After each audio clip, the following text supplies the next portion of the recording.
Welcome back to Logitech.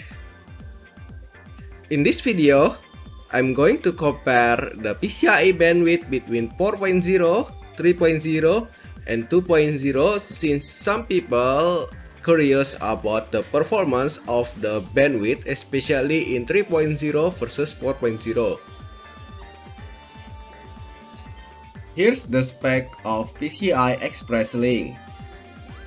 PCIe 2 has 5 GB transfer per second, while PCIe 3 has 8 GB transfer per second. PCIe 4 has double PCIe 3 GB transfer per second. For X16 lanes, PCIe 2 has 8 GB per second bandwidth, while PCIe 3 almost double it with 15.7 GB per second. PCIe 4 has double bandwidth than PCIe 3. So in this test, I'm going to use this RTX 3080 Ti, which is quite high bandwidth GPU, and also my 11400F since this processor already support PCIe 4 also. And also I'm going to test with 1080p resolution and also 4K resolution because I'm going to compare between the processor bottleneck, which is the 1080p gaming, and also the texture bottleneck, which is from the GPU bottleneck in 4K. For the first game, we have World War Z at ultra setting.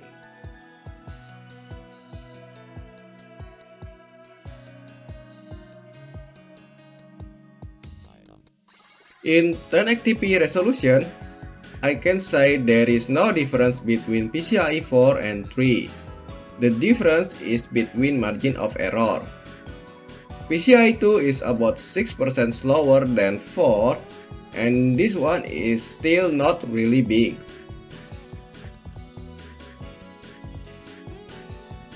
In 4K, PCIe 4 and 3 performance is same with a little better 1% low in PCIe 3, while PCIe 2 is just about 2% slower than others.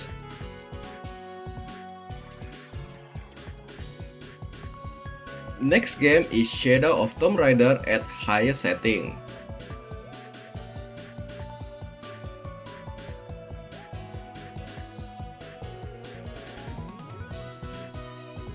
In 1080p, PCIe 3 is about 3% slower than PCIe 4, while PCIe 2 is about 9% slower than 4.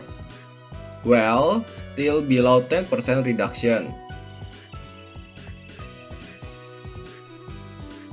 The gap in 4K is a little bit different. PCIe 3 now just about 2% slower than PCIe 4, while PCIe 2 now is closer to 10% slower.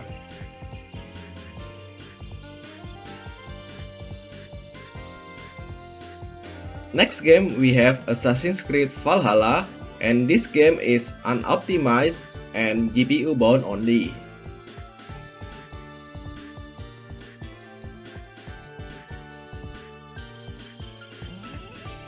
We can see quite interesting gap in here.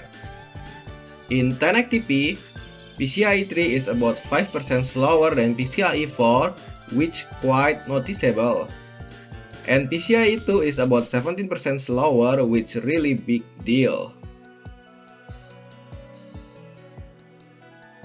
However, the gap is shortened in 4K.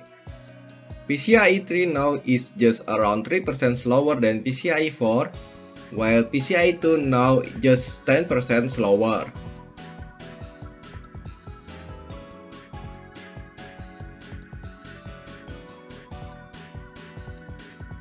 The last game I test here is Horizon Zero Dawn at ultra setting without motion blur.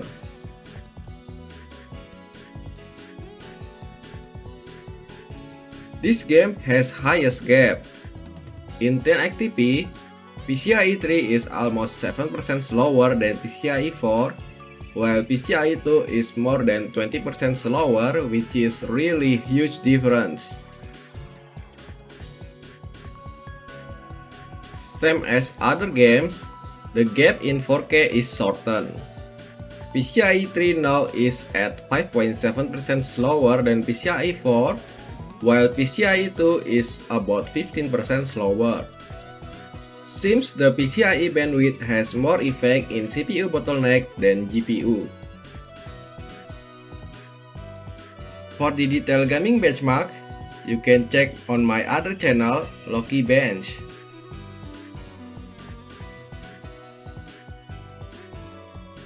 From the benchmark result just now, we can see that there is a performance difference between the PCIe bandwidth. The highest gap is from PCIe 2 to PCIe 3 bandwidth. It's around 20% at the highest difference. Well, not all game has a really huge difference in the PCIe bandwidth, and some of the game there is no difference at all, example like the World War Z. Yeah, it's almost no different. And we can see that in the 4K resolution, the gap is shortened, which is, I think, the bandwidth difference is affecting the CPU bottleneck rather than the GPU bottleneck.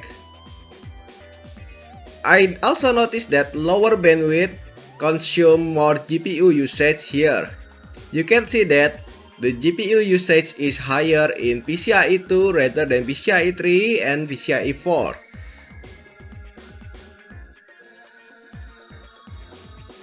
Well, PCIe bandwidth is not the most important thing. The CPU has more performance impact rather than PCIe version.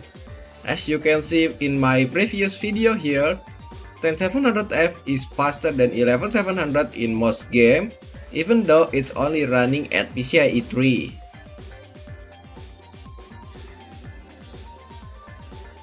Another example is Core i3 10105F versus Ryzen 3 3100. Even though 10105F is only limited at PCIe 3, the performance difference is quite big compared to Ryzen 3100 with PCIe 4. So, you can only compare PCIe bandwidth performance with the same CPU model. You cannot compare PCIe version performance if you have different CPU, except in NVMe SSD performance. Okay, that's all from me. If you like this video, please press like and subscribe. And don't forget to check the link and description below. Thanks for watching.